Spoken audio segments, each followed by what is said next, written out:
من که فرزند این سرزمینم، در پی گوشه خوشه چینم. شادم از پیشه خوشه چینی، رمز شادی به خال از جبینم. قلب ما بود مملو از شادی بی پایان، سعی ما بود بهر آبادی این سامان.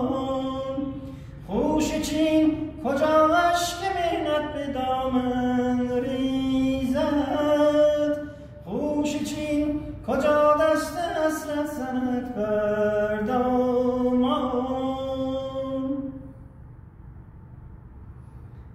ای خوشا پس از لحظه ای چند آرمیدن، همراه دلبران خوشه چیدن. از شب جهی همچو بلبل نغمه خواندن، گه از این سو به آن سو پریدن.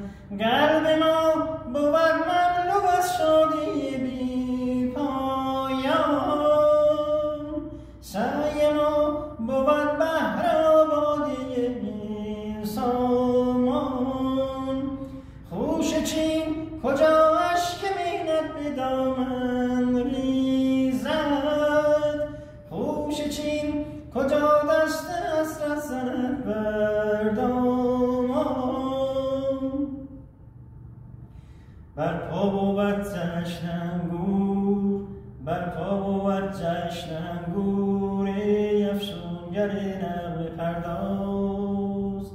در کشور سبز و گل با شور و شعف نغمه کن ساز.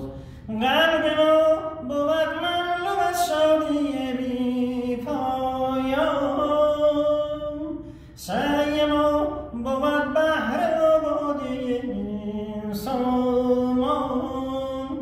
خوشه چین کجا اشک مهنت به دامن ریزد، خوشه چین کجا دست حسرت زند بر دامان.